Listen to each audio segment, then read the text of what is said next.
নমস্কার, আমি মৌসুমী। শিলালিপিতে আপনাদের সবাইকে স্বাগত জানাই। আমি আজ আপনাদের জন্য নিয়ে এসেছি লেখিকা প্রতিভা বসুর একটি উপন্যাস। যদি গল্প পাঠ ভালো লাগে তাহলে শেষে লাইক দিয়ে যেতে ভুলবেন না। এখনও যারা আমার চ্যানেলটা সাবস্ক্রাইব করেননি তাদের সকলের কাছে আমার অনুরোধ, প্লিজ আমার চ্যানেলটা সাবস্ক্রাইব করে নেবেন। পাশে যে বেল নোটিফিকেশনটা আছে সেটা অবশ্যই প্রেস করে দেবেন। আর গল্প পাঠ ভালো লাগলে আপনার প্রিয়জনদের সঙ্গে গল্প ভাগ করে নিতে ভুলবেন না।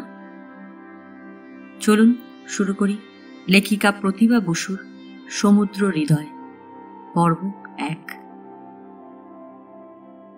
গ্রীষ্মের লম্বা দুপুরটি উদাস আলস্যে গড়িয়ে গড়িয়ে এতক্ষণে এসে মধ্যাহ্নে পৌঁছল।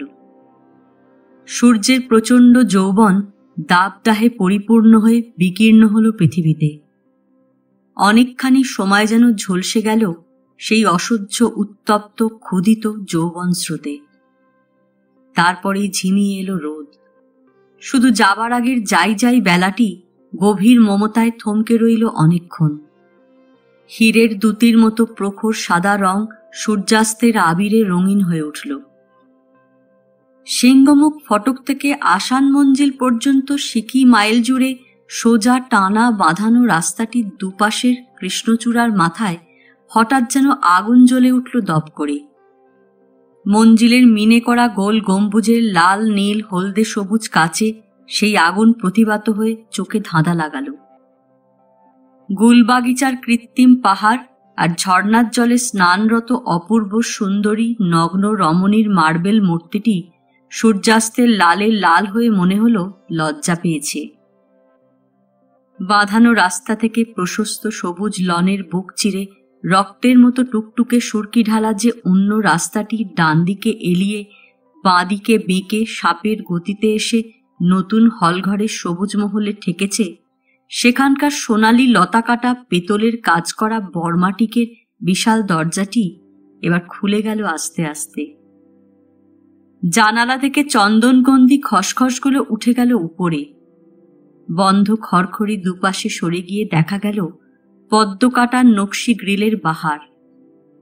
তার ফাঁক দিয়ে হলের ভেতরকার দুধের মতো সাদা মার্বেলের মেঝেতে আর রঙিন কার্পেটে একটি চিকড়ি কাটা আলোর বুনট নকশা এঁকেছে। পরন্ত রোদ্দুরের মিঠে ঝলক, পলকের জন্য চোখ তুলে সেই আলপনার দিকে তাকালো সুলেখা। আশ্চর্য, বেলা তাহলে গেল। সুদীর্ঘ আয়ুর কৃপণ কবল থেকে আর একটি দিন তবে খসল। আশ্চর্য, আশ্চর্য, এর চেয়ে আশ্চর্য আর কি আছে সুলেখার জীবনে, যে দিনগুলো তবু অবসান হয়। ফিরে ফিরে রাত আসে, ঘন অন্ধকার কালো রাত, আর সেই কালো রাত ফিকে হয়ে ঘনিয়ে আসে আবার সূর্যের আলো, আবার দিন, আবার রাত। একটু হাসল সে, ঠোঁটের কোণে অনেকক্ষণ ধরে লেগে রইল সেই হাসি। এইমাত্র স্নান করে এসেছে। কালো কুচকুচে পাথরের 150 পিলারের ওপর বসানো 1.5 তলা সমান উঁচু হালকা চেহারার এই সবুজ মহলের বাথরুমটি অতিশয় শৌখিন। 3 সিঁড়ি নেমে বিশাল চৌবাচ্চা, প্রায় একটি ছোটখাটো পুকুরের মতোই গভীর। তীরে তীরে চওড়া চত্বর, উপরে কাচের ঘর দিয়ে রোদ্দুরের ঝিলিক লেগে চকচক করে। মাটির নিচ দিয়ে সুকৌশলে জল নিকাশির নালি আছে। দুবেলাই ছেড়ে দেওয়া হয় সে জল। স্নানের আগে আবার ভরে ওঠে। গোলাপগন্ধ সল্টের সেই টলটলের জলে অবগাহনে এখন শরীর শীতল। ঘরের মধ্যে ভাসমান তার মৃদু সৌরভ বাতাসে মদির। মস্ত হলের ঠিক মাঝখানটিতে ঘাস রং নরম পুরু পারস্য গালিচার উপর লাল টুকটুকে মখমল মোড়া গোল আর নিচু একটি আসনে বসে আছে সে, মুখ নিচু করে। পাশে জালি কাটা সোনার ঝালিতে চুল বাঁধার সরঞ্জাম, রূপোর ঝুমকো ঝোলানো সিল্কের ফিতে, ঢাকাই কাজ করা ঘুন্টি দেয়া সোনার কাঁটা, সোনার চিরুনি, কদম ফুল আর বকুল ফুলের নকশায় রূপোর ছিট কাঁটা, বেনি জড়াবার সোনালি পাত। জয়পুরি মিনে করা ছোট্ট বাটিতে সুগন্ধ তেল আছে পাশে। সুলেখার ঘন চুলে এ বাড়ির খাস বাঁধি জবেদার নেশা আস্তে আস্তে নরম হাতে আঙুল ঘষে বুলিয়ে দিচ্ছে সেই তেল। সোনা বাঁধানো চিরুনির মসৃণ হাড়ের নরম দাঁত দিয়ে ধীরে ধীরে আঁচড়ে দিচ্ছে সেই ঘন কৃষ্ণ চুলের পুঞ্জ পুঞ্জ মেঘ। শেষে 32 গুছির বেনি পাকিয়ে তার তলায় ঝুলিয়ে দিল রূপোর ঘুঁটি। কালো বেনির ফাঁকে ফাঁকে বকুল ফুল আর কদম ফুলের নকশার ছিট কাঁটাগুলো গেঁথে দিল কৌশলে। আজ খোঁপা না, আজ অমনি চওড়া চ্যাটালো বেনি লুটিয়ে থাকুক পিঠের ওপর। আজ আগুন রঙের শাড়ি পরানো হবে সুলেখাকে। তার উপরে এই কালো আকাশের মতো বেনি অসংখ্য তারকা নিয়ে জ্বলতে থাকবে চোখ ধাঁধিয়ে। চুল বাঁধায় নাম আছে জবেদান নেশার। এ কাজে সে বহুকাল ধরে হাত পাকিয়েছে। চুল বাঁধার জন্য তার ডাক পড়েছে ঘরে ঘরে। অল্প বয়সী বৌঝিরা কে কার আগে মাথা দেবে হুড়োহুড়ি পড়ে গেছে তাই নিয়ে। সেসব কথা মনে পড়ে গেল আজ। সুলেখার মাথার সামনেটা ঠিক করে দিতে দিতে তার ভাব লেশহীন নিষ্পন্দ মুখের দিকে তাকিয়ে সহসা জবেদার চোখে যেন অতীত ঘনিয়ে এলো। নরম গলায় বলল, আমার চুল বাঁধা তোমার পছন্দ হয় না?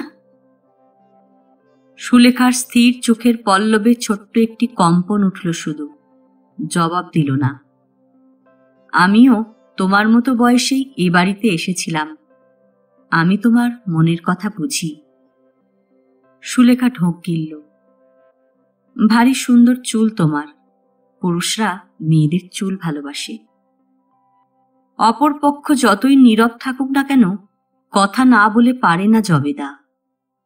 তোমার এই চুলের অরণ্যেই পথ হারিয়েছে সে। সুলেখা দাঁত দিয়ে ঠোঁটের একটা কোণ কামড়ে ধরল জোরে। নরম ঠোঁটে ছোট্ট একটু মাংসখণ্ড উঁচু হয়ে উঠল তৎক্ষণাৎ।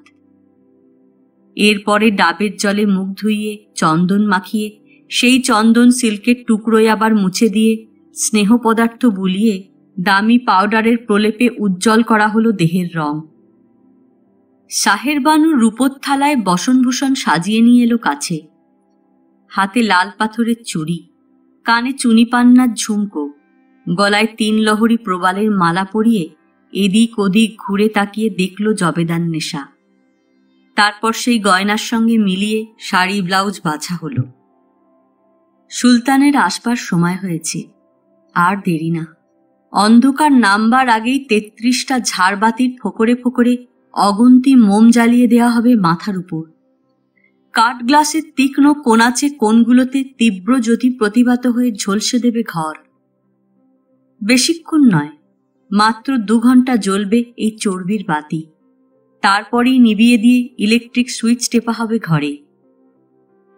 এই 2 ঘন্টা সুলতানের। সারা দিনে রাত্রে মাত্র এই 2 ঘন্টাই তিনি কাটান এখানে, এ ঘরে। মোমের আলো তাঁর পরম প্রিয়। সুলেখাকে তিনি সেই আলোতেই দেখেন, দেখতে ভালোবাসেন। আজ 3 মাস ধরে তাই দেখছেন। ঘরের ওই প্রান্তে দক্ষিণ কোণ ঘেঁষে মস্ত হাসনুহানার ঝাড়ে আবডাল করা জানালার কাছে মকরমুখ রূপোর পায়ার প্রায় 1 বুক উঁচু মেহগনি খাট। খাটের চারধারে 1 বিঘত উঁচু কাশ্মীরি কাজ করা আখরোট কাঠের কার্নিশ। মাথার কাছে চূড়োর মতো জাফরি কাটা জালি। লম্বা বাজুগুলোতে রক্তবর্ণ লাক্ষার প্রলেপ। তার ভেতরে সোনার জলের সরু রেখায় আঙুরলতা আঁকা। সিল্ক শাটিনের ধবধবে মসৃণ বালিশে, চাদরে, গদিতে 1 রাশি ফুলের মতো নিভাজ বিছানা।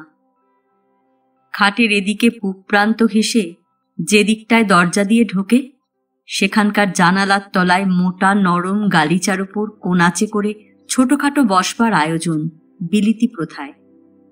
একটি ডবল স্প্রিংয়ের 3 খণ্ড নিচু নিচু মখমল মোড়া সেট। খাটের পায়ের দিকে রঙিন কাঠের কাজ করা 5 ধাপ সিঁড়ি। খাটে ওঠার সোপান।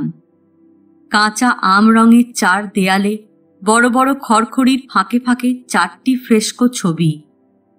মোগল দরবারের দৃশ্য। কোণে কোণে উঁচু 3 পায়া চৌকো পাথরের টেবিলের ওপর বেঁটে পাম গাছ।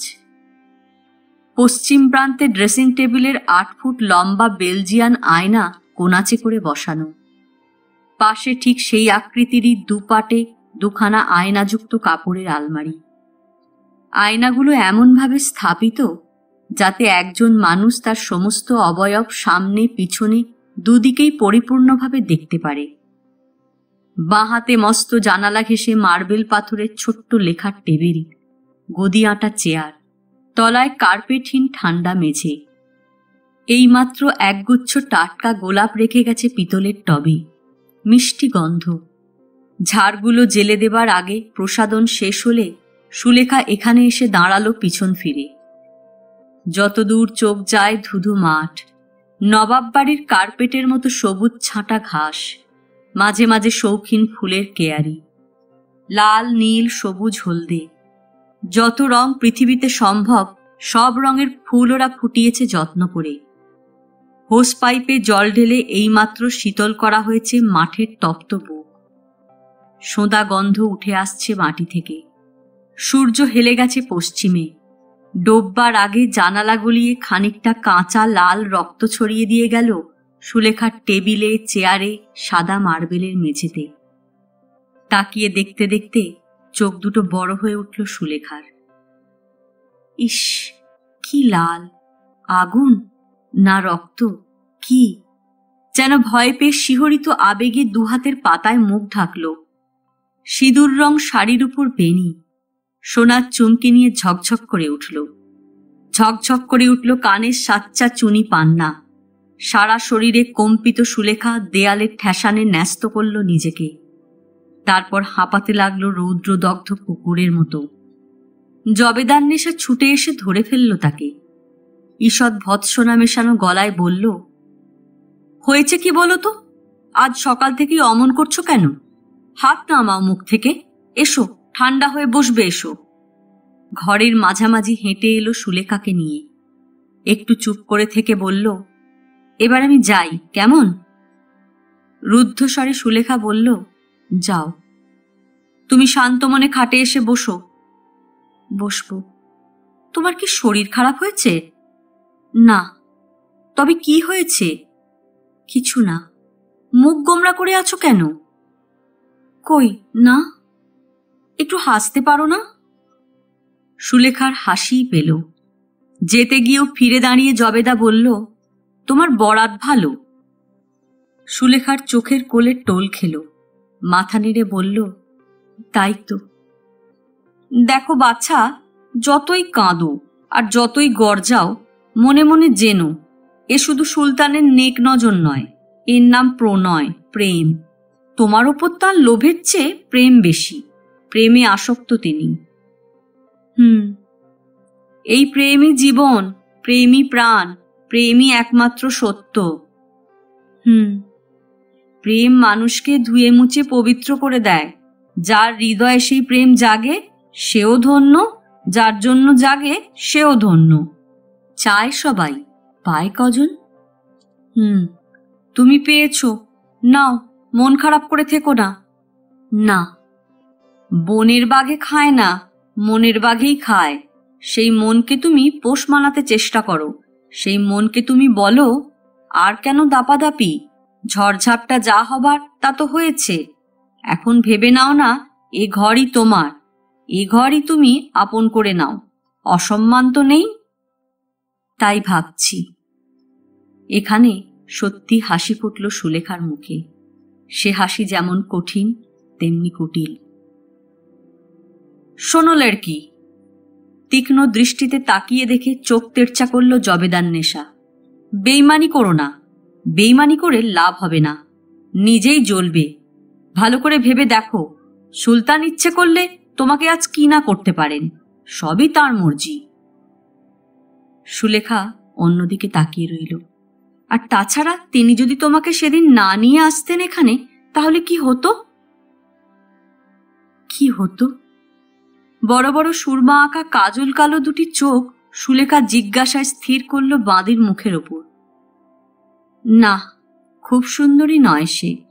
ওই চোখ দুটোই শুধু দেখবার, তা নইলে সাধারণ। রং শ্যামল, মুখশ্রীও তেমন কিছু উল্লেখযোগ্য নয়। ছিপছিপে, আঁটোসাঁটো, স্বাস্থ্যের জলুস আছে। আর আছে সতেজ আর সহজ একটা ভঙ্গি। তার চেয়ে এই বাঁদি গত যৌবনা হয়েও অনেক বেশি সুন্দরী, রূপসী। তিলফুল নাসা, কঠিন চিবুক, মৎস্যাকৃতি চোখ, লম্বা দোহারা গড়ন, টকটকে গায়ের রং। আঁটো রঙিন দেহাতি ব্লাউজে, পেঁচিয়ে শক্ত করে পরা রঙিন শাড়িতে, এক হাত কাচের চুড়িতে, মেহেদি রাঙা নখে প্রায় যুবতী দেখায়। মুক্তোর মতো সুন্দর সুসংবদ্ধ সাদা দাঁত দেখিয়ে যখন হাসে, তাকিয়ে অবাক হয়ে যায় সুলেখা। শোনা যায় সুলতানের বাবার কীর্তি ইনি। অল্প বয়সী পত্নী বিয়োগ হয়েছিল, তারপর আর বিবাহ করেননি। এর জন্যই হয়তো দরকার হয়নি। একবার শিকারে গিয়ে শ্রান্ত হয়ে কোনো গরিব প্রজার বাড়িতে পায়ের ধুলো দিতে বাধ্য হয়েছিলেন।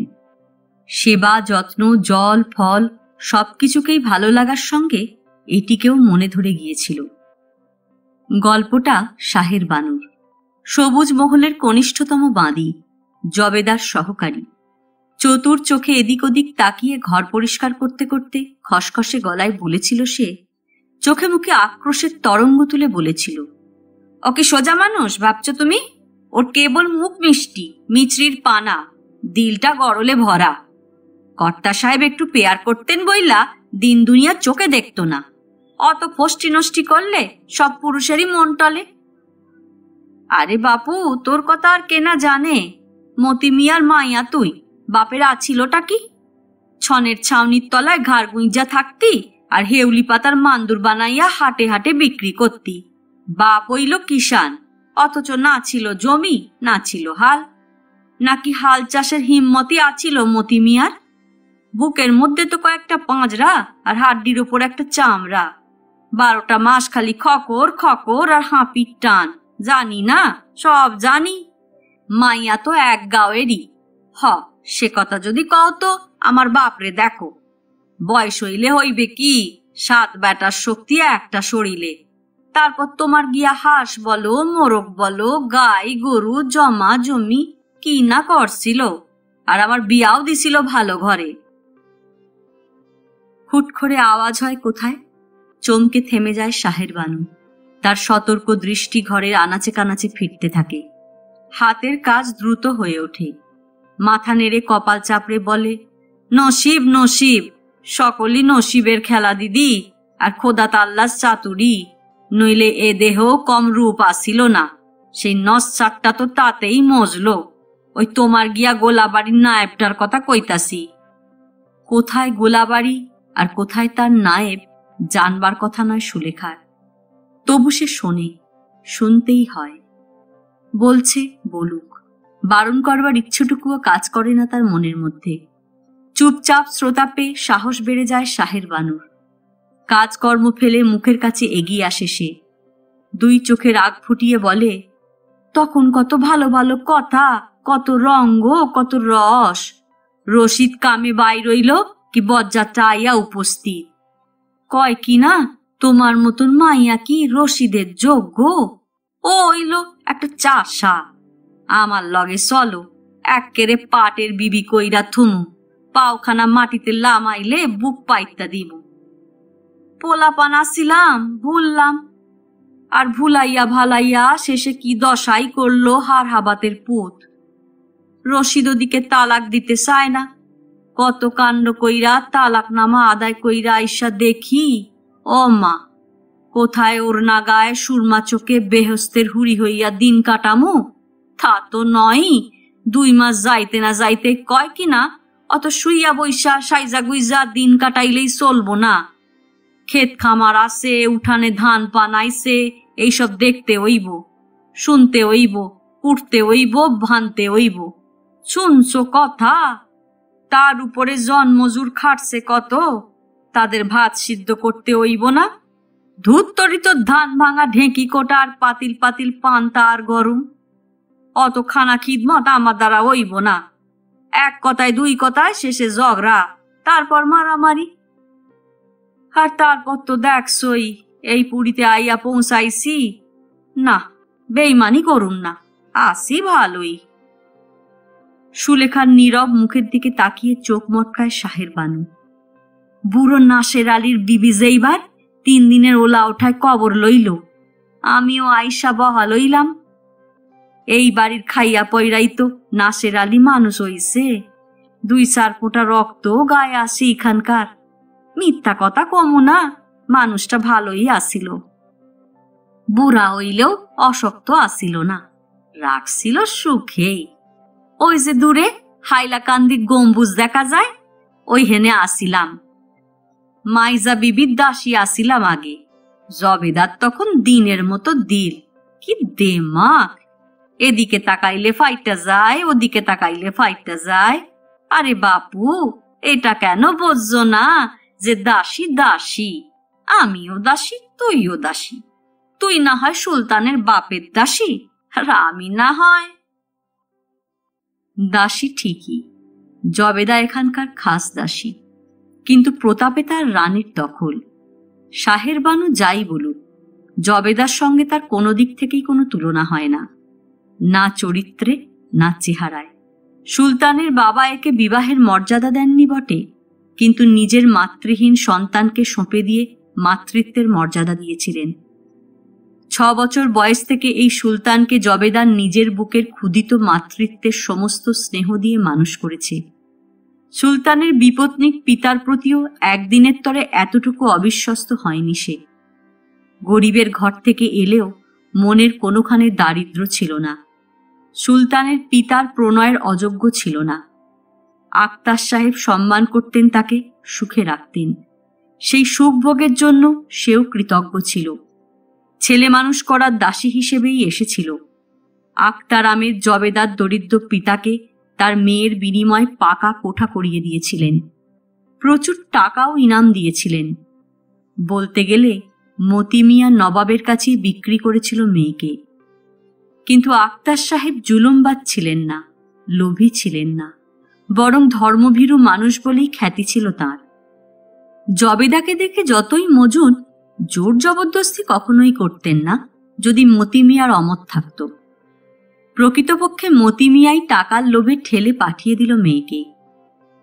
কৃতদাসী বললেই বা ভুল হয় কি? কাজেই 20 বছরের জবেদার নেশার বুকের কলিজা তখন যার জন্যই ছিঁড়ে থাক না কেন, সমস্ত বেদনাকে নিঃশব্দে মেনে নিয়ে এদের ভালো ব্যবহারের বিনিময়ে বাপকে বড়লোক করে দেবার কৃতজ্ঞতায় বিকিয়ে দিয়েছিল নিজেকে। শুধু একবার সমস্ত অন্ত্রী কাঁপিয়ে প্রচণ্ড কান্নায় ডুকরে উঠেছিল রাত্রির অন্ধকারে দেয়ালে মাথা ঠুকে। নবাব বাড়ির 2 মাইল জোড়া ঘেরাও করা 7.5 ফুট দেওয়াল ডিঙিয়ে যেদিন শাহাবুদ্দিনের মৃত্যুর খবরটা এসে পৌঁছেছিল এখানে, সেদিন আত্মসংবরণ করতে পারেনি সে। শাহাবুদ্দিন তার চাচাতো ভাই, তার আশৈশবের বুক ভরা বুক জোড়া দেহ মন প্রাণের একমাত্র অধিকারী। শাহাবুদ্দিন আত্মহত্যা করেছিল, তার জন্যই করেছিল। জবেদার বিচ্ছেদ সইতে পারেনি সে, এই কথা লিখে রেখে গিয়েছিল চিঠিতে। কিন্তু সেসব কবেকার কথা, কোন অন্ধকারে বিলীন হয়ে গেছে। জোয়ার ছিল না, না থাকুক, তবু আক্তার আমেদকে ভালোবেসেছে বই কি, গভীরভাবেই ভালোবেসেছে। অসুখের সময় মন প্রাণ দিয়ে সেবা করেছে, খোদার কাছে জীবন ভিক্ষা করেছে। মারা গেলে কতদিন কেটে গেছে কেঁদে কেঁদে। শিশু সুলতানকে মাতৃত্ব দিয়ে সব কথা ভুলতে পেরেছে সে। এও শাহের বানুর খবর। শাহের বানু অবশ্য অন্যভাবে বলেছে। শুনতে শুনতে অন্তরের দরদ দিয়ে এভাবে গ্রহণ করেছে সুলেখা। কি হতো? সুলেখার প্রশ্নের জবাবে চোখে একটু আবেশ ফোটালো জবেদার নেশা, একটু হাসল, মুখের দিকে চোখ স্থির করে বলল, কি না হতো বাছা? আল্লাহর মর্জিতে এই মেয়ে দেহ নিয়ে জন্মেছ। পাপ এই দেহ। অনেক পাপ না করলে এই খোলসে আত্মা ঢোকে না। এই দেহের যন্ত্রণায় কত মেয়ের জীবন জ্বলে পুড়ে ছারখার হয়ে গেল, আর তুমি দেহ। 21 বছরের মেয়ে 55 বছরের দাসীর মুখে এই দেহের উচ্চারণ শুনে আবার শিহরিত হয়ে মুখ ঢাকল। দেহই তো। 2 চোখে কতদিনের কত বেদনা ঘনিয়ে আনলো জবেদা। তাছাড়া আর কি বলো? এই দেহেরই লোভ, দেহেরই মোহ। পুরুষ পতঙ্গ তাইতেই জ্বলে আর জ্বালায়। সুলেখা তেমনি মুখ ঢেকে রইল। দু হাত উপরে তুলে সর্পিল ভঙ্গিতে আড়মোড়া ভাঙল জবেদা। চুপ করে থেকে বলল, সময় হয়েছে, আমি যাই। যাই? মিষ্টি গলা, মুখ থেকে হাত সরিয়ে কম্পিত গলায় সুলেখা বলল, যাও। শোনো, আমি তোমার চেয়ে বয়সে অনেক বড়, অনেক মাঠ ঘাট বন বাদার ডিঙিয়ে তবে জীবন এখানে এসে ঠাঁই পেয়েছে। আমার কথা শোনো তুমি, বুনোপনা করো না। পুরুষের মন জলের মতন, আজ স্রোত এইখানে, কাল ওইখানে। যতক্ষণ জোয়ার আছে খোদার নামে ডুব দাও। যেন বই পড়ছে। জবেদার কথা শুনতে শুনতে সুলেখার তাই মনে হলো, সর্বদাই তাই মনে হয়। জবেদার নেশার কথাবার্তা এই ধরনেরই। যেতে গিয়েও জবেদার নেশা ফিরে দাঁড়ালো, কাছে এলো, তারপর সহসা দুই হাতের আলিঙ্গনে বুকের কাছে টেনে এনে নরম গলায় বলল, ধরা দাও, আর তো গতি নেই কোনো। তারপর আস্তে ছেড়ে দিল, আস্তে আস্তে পা ফেলে বেরিয়ে গেল লম্বা হলঘর পার হয়ে। কয়েকটা মুহূর্তের জন্য সব ভুলে এই অযাচিত স্নেহে অভিভূত হয়ে চুপ করে দাঁড়িয়ে রইল সুলেখা। তারপরই হঠাৎ দৌড়ে ছুটে এলো এদিকে বাথরুমের দরজার কাছে। রুদ্ধ আক্রোশে টেনে ছিঁড়ে তছনছ করে ফেলল সাজ পোশাক প্রসাধন সব। খুলে ফেলল যত্নে বাঁধা চুল, শাড়িটা খুলে লাথি দিয়ে ঠেলে দিল ওই কোণে। পটাপট ছিঁড়ে ফেলল ব্রোকেট ব্লাউজের দামি বোতাম। ছুটে ঢুকে গেল বাথরুমে, ঝাঁপিয়ে পড়ল চৌবাচ্চায়, ধুয়ে মুছে ঘষে যেন সব ক্লেদ মুছে ফেলতে চাইল শরীর থেকে। তারপর সেই শাড়ি ব্লাউজ, সেই আটপৌড়ে আধময়লা কালো পাড় তাঁতের শাড়ি আর নীল ভয়েলের হাতে এমব্রয়ডারি করা সস্তা ব্লাউজ, যা পরে সে ঢুকেছিল এইখানে, এই বাড়িতে, এই মহা শ্মশানে, সেই সব পরে বেরিয়ে এলো হাঁপাতে হাঁপাতে। মুখের রং, চোখের সুরমা ধুয়ে মুছে একাকার। গয়নাগুলো ছিটকে রইল এখানে ওখানে সেখানে। চুলগুলো এলোমেলো হয়ে যেন অসহায়ের মতো ঝুলে রইল মুখে বুকে পিঠে কোমর ছাপিয়ে। একটা সদ্য ধরা পড়া বুনো জন্তুর মতো সারা ঘরময় হেঁটে বেড়াতে লাগলো অস্থির বেগে। অল্প পরেই বিরাট পাল্লা দরজার গাঢ় নাবিক নীল পর্দাটাতে একটু দোলা লাগলো, একটা বয়ে যাওয়া বাতাসের নরম ঢেউ। সেদিকে তাকিয়ে সুলেখার নিঃশ্বাস ঘন হয়ে উঠল, জিভে ঠোঁট বুলোলো, চোখটা বড় দেখালো। নিস্তেজ হয়ে খাটের বাজুটা ধরে ধুঁকতে লাগলো মুমূর্ষ রোগীর মতো। নীলের উপর প্রথমে 4টি গোলাপি আঙুলের লালচে ছাপ। তারপরই ধীর পদক্ষেপে ঘরে ঢুকলেন সুলতান সাহেব, কাজী সুলতান আহমেদ, নবাব আমির আলী সাহেবের নাতি, নবাব আক্তার আহমেদের একমাত্র উত্তরাধিকারী। শুধু নামে না, সুলতানের মতোই তার হাব ভাব, চেহারা, চলন বলন। নড়াচড়ার ভঙ্গি দৃঢ় এবং ধীর, হাঁটবার ভঙ্গি সিংহের মতো। দ্রুত লয়ের গান নয়, মালকোষ রাগের গাম্ভীর্যে মন্থর। গলার আওয়াজ মখমলের মতো গভীর আর নরম। তিনি যখন আসেন যেন আসেন না, আবির্ভূত হন। সুলেখার সঙ্গে সারা দিনে এই তার প্রথম সাক্ষাৎ, এই তার দেখা করার নির্দিষ্ট সময়। দিনের সমস্ত সময়টাকে তিনি গড়িয়ে যেতে দেন অপেক্ষার আলাপে। তারপর আসল গানটা শুরু করেন এখানে, সূর্যাস্ত আর সন্ধ্যার সন্ধিক্ষণে। দিন আর রাত্রির মিলনাকাঙ্ক্ষার কোটিতম ভগ্নাংশের মধ্যেই বিকশিত হন তিনি। এই সময়টুকু তাঁর, একান্তভাবে তাঁর। এই সময় কোনো কাজ তিনি রাখেন না, হাজার পিছু ডাক তিনি শোনেন না। এই সময় হাজার প্রয়োজনেও তাকে ডাকবার অনুমতি নেই কারো। ক্ষয়ে ক্ষয়েও পিতা পিতামহর যা কিছু পেয়েছেন সুলতান সাহেব, তাও কিছু কম নয়। এই শহরটি বর্ধিষ্ণু, এখানে শিক্ষা সংস্কৃতির অভাব নেই, ভদ্র ব্যক্তিরও অভাব নেই। বড় বড় স্কুল আছে, কলেজ আছে, আছে আপিস আদালত। আপিস আদালতের বড় বড় বাবুরা আছেন, উকিল মোক্তার ব্যারিস্টার আছেন, সাহেব শুভ ব্যবসায়ী হিন্দু মুসলমান মারোয়ারি সব আছে। আর শহরের প্রান্ত ঘেঁষে শুকিয়ে যাওয়া নদী, নদীর ধারে কামান বসানো আছে একটি, নবাবী গৌরবের শেষ ভগ্নাংশ। গাঁয়ের লোকেরা দেখতে আসে দূর থেকে।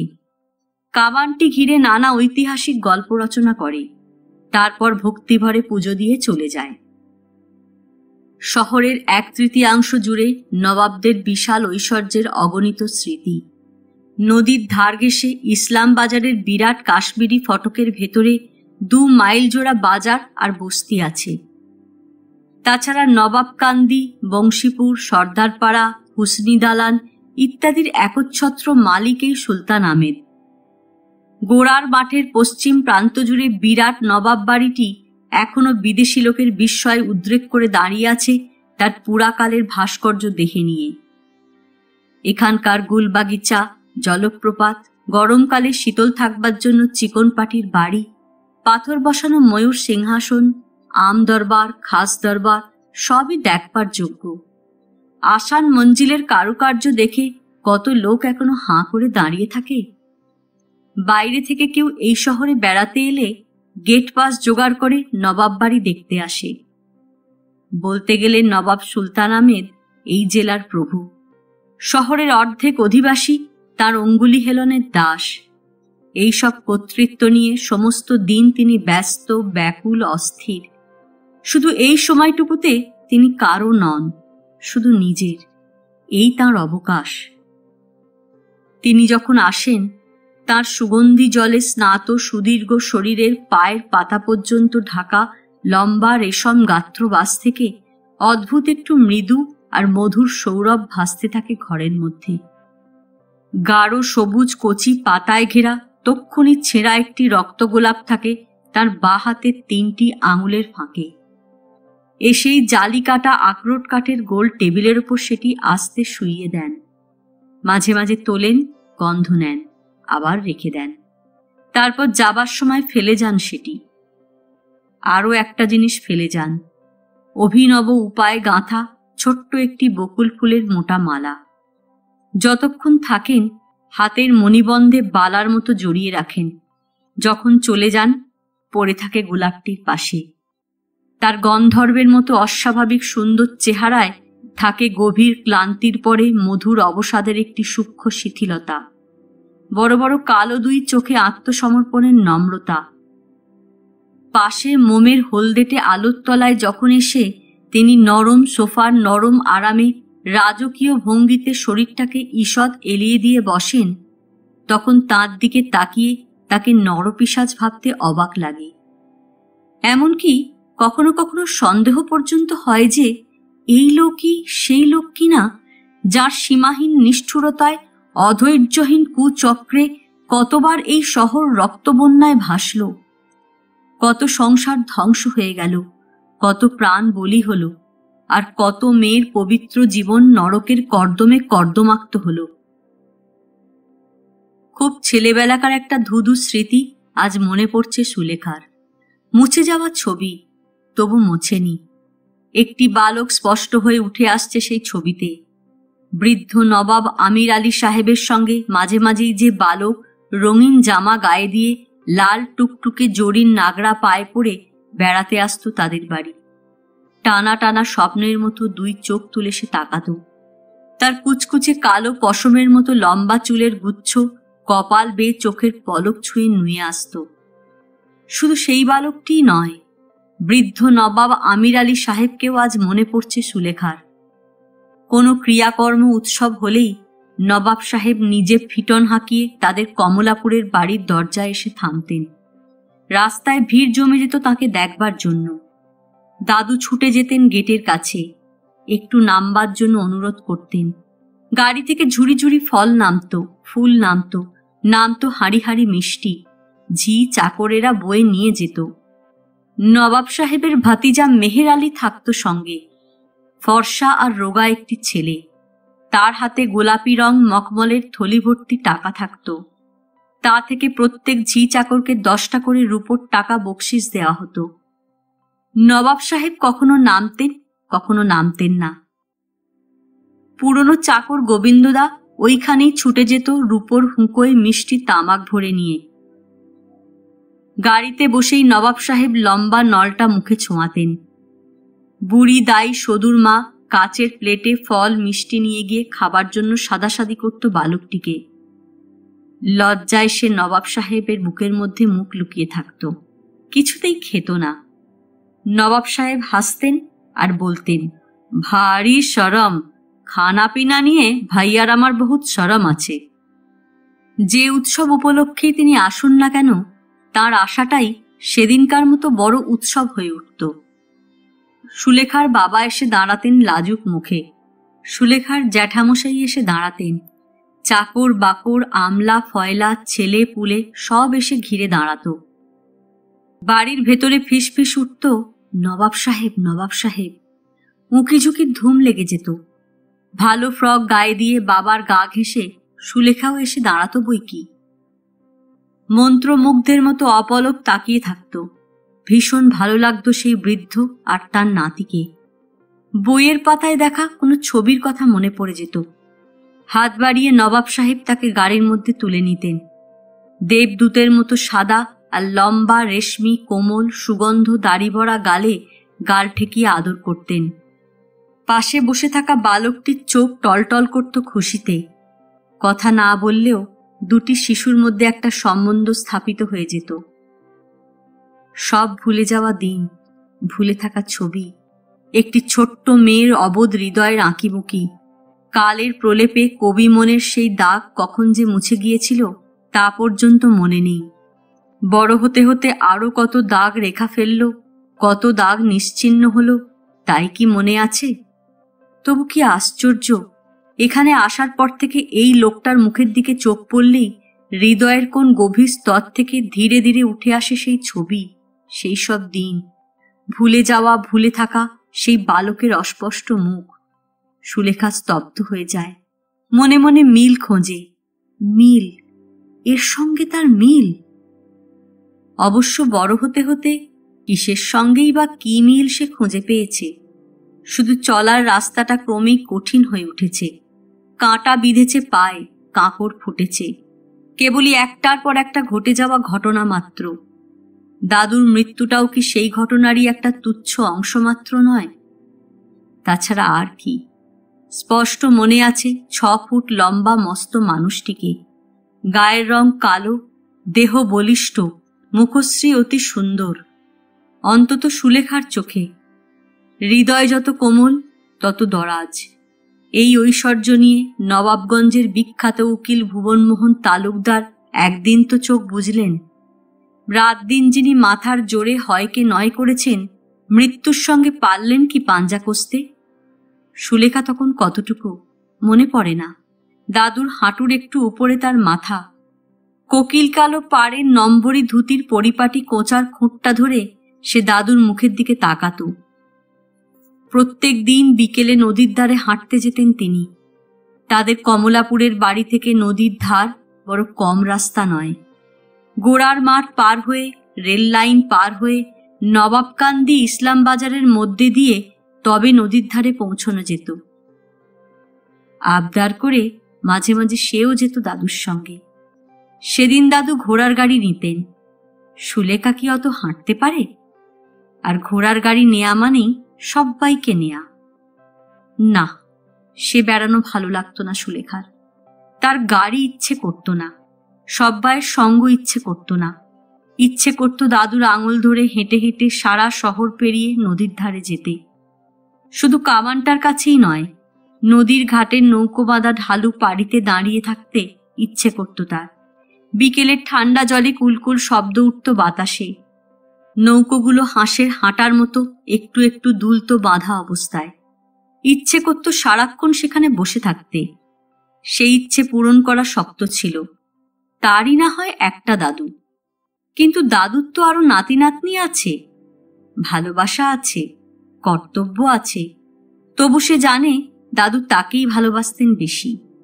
এই এক চোখমিতে বাড়ির আর সবাই থমথম করলে দাদু বলতেন, আহা, ও তো সবচেয়ে ছোট, আর সুখপ্রকাশের কি 10টা না 5টা, এই তো সবে একটা মেয়ে।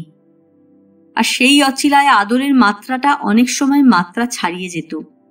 তাই বলে দাদু গাড়ি ভাড়া করে নদীর ঘাটে বেড়াতে গেলে অন্য নাতি নাতনি ফেলে শুধু তাকে নিয়েই যাবেন, এ কখনো হয়? অন্যদের প্রতি তার উগ্র না হোক স্বাভাবিক টানটা তো নিশ্চয়ই আছে। শুধু মাঝে মাঝে যখন জ্যাঠাইমা বাপের বাড়ি যেতেন তখন এক আধ দিন এই স্বাদ পূরণ হতো তার। তখন সে দাদুর ধুতির লম্বা কোঁচা ধরে সভয় জলের ধারে যেত। ঝাপটা বাতাসে ফ্রকটা পালের মতো ফুলে উঠত, চুলগুলো নাকে মুখে এসে সুরসুরি দিত, বুক ভরে যেত সোঁদা গন্ধে। জ্যাঠাইমার মতো মা কোনোদিন বাপের বাড়ি যেতেন না। মার মা মারা গিয়েছিলেন সুলেখার জন্মের আগে। মার বাবাও মারা গিয়েছিলেন, সে যখন মাত্র 3 বছরের শিশু।